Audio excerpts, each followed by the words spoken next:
Welcome to Regarding Relationships, the podcast where we dive into all things relationships. The ones we choose, the ones we're born into, and the messy ones we're still figuring out. I'm your host, Hayley, a licensed therapist, author, and soon-to-be doctor of social work. Yep, I'm almost there.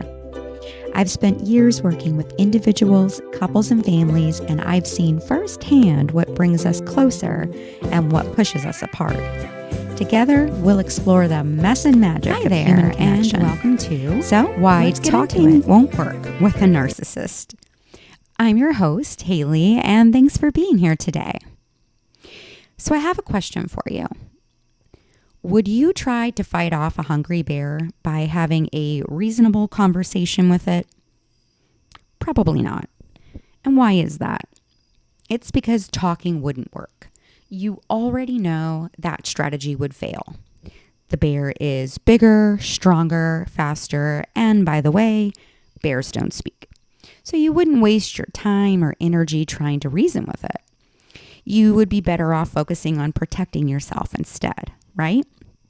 Well, that's how you need to think about communicating with a narcissist. You need to know what you're up against and what won't work so that you can stay safe and steady in yourself. So here's what I'm going to cover today. I'm going to break down what a narcissist is and how they act, why they attract certain people, and most importantly, how to protect yourself by learning what actually works and what doesn't in communication. So let's talk a little bit about narcissists. Who are they? Well, they're not monsters. They're just people. But narcissists are people who can cause deep harm. Many of them are hurting on the inside, even if they'll never admit it. Some were overly indulged as children. They were never held accountable, and they grew up believing rules do not apply to them. Others were severely neglected, and now they overcompensate with an "it's all about me" attitude. And that's because it was never about them when it mattered most. Either way, they survive by controlling, by demanding admiration, and by keeping others just a little bit smaller than themselves. Okay, let's go over how they act. A narcissist thrives on three things: control, admiration, and supply. And that supply, what supplies them is your time and your attention and your reactions. So here's what that might look like. They may dominate conversations. They may occupy positions of power. They demand admiration and validation. They may chip away at your self-esteem, maybe through jokes or subtle put-downs or just direct insults. They give you crumbs of affection, but never enough. And the second you get too confident or too vocal, they knock you back down through rage, intimidation, or the silent treatment. In their world, they are always right, and their bad behavior, always someone else's fault. If you push back, you'll hear projection. They may call you selfish. They may say you never take accountability. They may say you're sensitive, you're controlling, when in reality, they're really just describing themselves. Now, a narcissist's behavior is not random. It is rooted in their need to maintain control. They are feeding their ego and avoiding accountability. So here's what those dynamics look like in real life. I mentioned they may dominate conversations or occupy positions of power. To a narcissist, every interaction is a performance where they must shine. Listening for them is not about understanding. It's about waiting for their turn to speak, or worse, steering the conversation back to themselves. They want to control the narrative. So how it shows up, they may interrupt constantly, dismiss your experiences. They may one-up you with a story of their own. They may even turn your struggles into their burden. I mentioned they demand admiration and validation. So why is that? Even though they present as overconfident, their ego is actually quite fragile and heavily reliant on external praise. They need to feel superior and special and envied. So how this may show up? Fishing for compliments. They may overreact to perceived slights. They may expect constant recognition. Or they may become visibly upset if you give your attention to someone else. I mentioned that they chip away at your self-esteem. So why is that? Whether a narcissist occupies a position of power, they may also seek dominance or superiority by choosing submissive partners.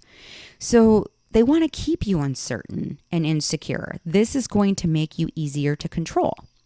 If you doubt yourself, you're going to be less likely to question them. So how this may show up? They may accuse you of being too sensitive after they make a mean comment, or they may claim they were just joking after a cruel jab. It doesn't serve them for you to feel too good about yourself, in other words, because if you felt good about yourself, you might realize you deserve better and walk away. So they're going to slowly chip away at your confidence and keep your self-worth and your standards just low enough for you to stay. Okay, I mentioned they give you crumbs of affection, but never enough. Why is this? Well, they want to keep you hooked, chasing, always trying harder to earn more. This imbalance keeps them in a power position. Remember, they want control. They crave that power position. So how this may show up, they may love bomb you at first, but again, then they're going to turn on that cold, critical side of them, where they're giving just enough affection to keep you hopeful, but it's never consistent. You're always going to be striving and rarely feel secure. I mentioned they're going to knock you down when you get too strong. Why is this? Well, your confidence, again, threatens their control. And again, if you start recognizing your own worth, they fear losing their grip. But I want to discuss how that may show up other than just jokes and jabs. So again, they want to keep you unsure. They want to disempower you. Your confidence is a threat. So if you're too vocal, too confident, they may rage on you. You may see explosive anger and emotional outbursts to scare you back into submission and to destabilize you. You may see intimidation. You may hear threats. They may give you the silent treatment or use an intimidating, threatening tone. This is a form of not only intimidation, but, emotional abandonment. You are being punished for getting too confident, too secure. And so again, you're going to see rage, intimidation, or withdrawal. I mentioned they are always right. And why is this? Accountability threatens their ego. So to maintain whatever self-image they've created in their mind, they're going to rewrite the narrative, rewrite history, rewrite the story so that they're never wrong. And how this shows up is blame shifting. You made me do it. Again, rewriting what happened or turning even the slightest disagreement into a personal attack on them. I mentioned they project their flaws onto you. Why is this? It's kind of the same as, they avoid accountability. They're always right. Well, they project their flaws onto you because projection is a defense mechanism. And it lets them avoid facing their own dysfunction by attributing it to others. So how this may show up? If they're controlling, they're going to call you manipulative. If they're emotionally erratic, they're going to call you crazy or unstable. If they betray you, somehow you weren't loyal enough. And, I always say if you listen to a narcissist who's being accusatory and you really listen with your listening ears of, okay, go on, tell me more about yourself. Because if you listen with those ears on, whatever accusations they're making is really some insight into their own behavior. Yes, they're projecting it onto someone else, and that someone else typically gets caught up in, no, I'm not.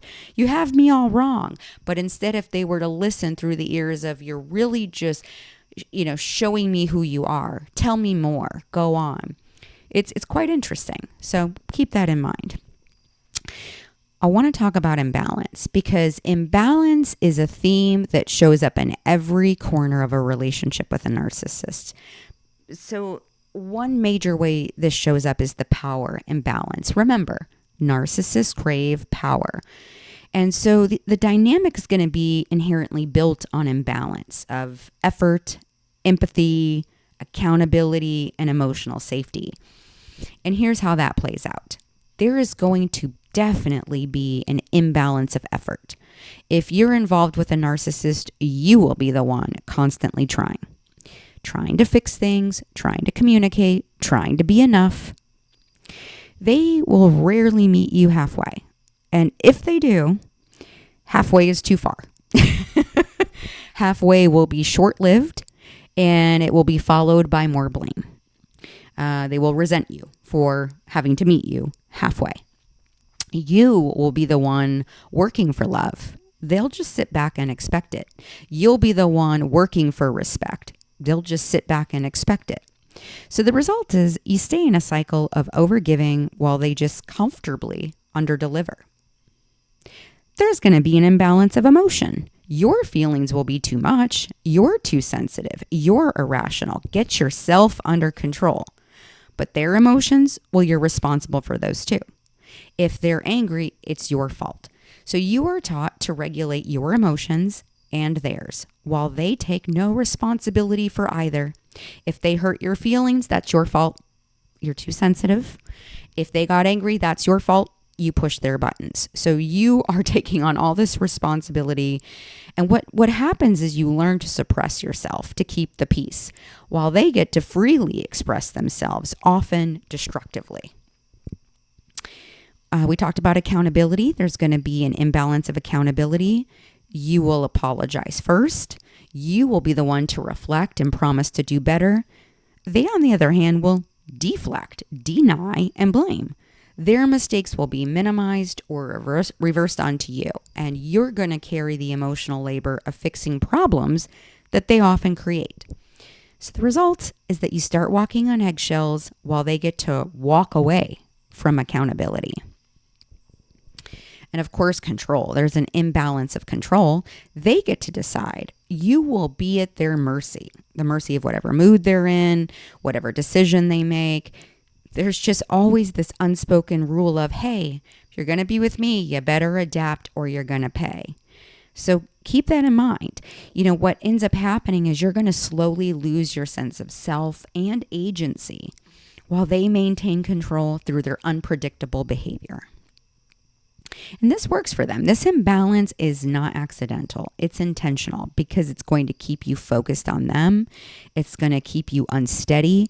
It's going to keep you doubting yourself, and it's going to keep you stuck, trying to prove yourself, trying to get back in their good graces, trying to keep the peace. So in short, you're slowly worn down by all this inconsistency, confusion, and criticism. And the sad thing is, they will disguise all of that as normal until one day you barely recognize yourself anymore. So here's some tips on protecting yourself. The truth is, you are not going to out-argue or out-logic a narcissist. Again, that's like explaining boundaries to a hungry bear. The bear doesn't care. So what can you do? First of all, don't take it personally. Again, this is why I use the analogy of a bear. You need to know what you're up against. So don't take it personally. Now that you're hopefully understanding who a narcissist is and how they behave, you can kind of look at it as a type. And you can say, oh, okay, I know now what to expect. I know how you're going to behave. I know about the imbalance and the projection. So what they say about you is usually a reflection of them. So don't take it personally. Also, keep your answers short. You don't need to over-explain or rush or defend yourself to a narcissist. Remember, they love the power. They love the control. They want to keep you explaining. So keep your answers short. Hold your ground. Know who you are. You don't have to repeat yourself. If you do, repeat yourself once if needed, but don't spin in circles. Set boundaries. And if they rage, remember their goal is control. So if you say no or you set a limit and they rage, They are seeking to get that control back. So they're going to do that through fear and intimidation. They're going to do that through punishment, through any means necessary. Just keep an eye on what's really happening here. And seek help. If you want out, if you want different, especially if your safety or well-being is at risk, please, please get professional support. In closing, just like facing a hungry bear, you need strategies, not conversations. You wouldn't reason with a bear. You would protect yourself, you'd stay calm, and you would know its patterns. It's the same with a narcissist. Don't argue, don't over-explain, don't hand over your self-worth. Instead, protect your boundaries, trust your reality, and remember, their words don't define you. That is how you're going to keep your safety, your peace, and your power intact. Thank you so much for listening today. If something from this episode spoke to you, I'd love to hear it. Drop a comment or share a question about a relationship that's on your mind. Big or small, your questions can spark conversations we all can learn from. And if you'd like to keep exploring these topics with me, make sure to like and subscribe so you don't miss what's next. I'm grateful you're here. I'll see you next time. And until then, stay curious, stay kind, and stay connected.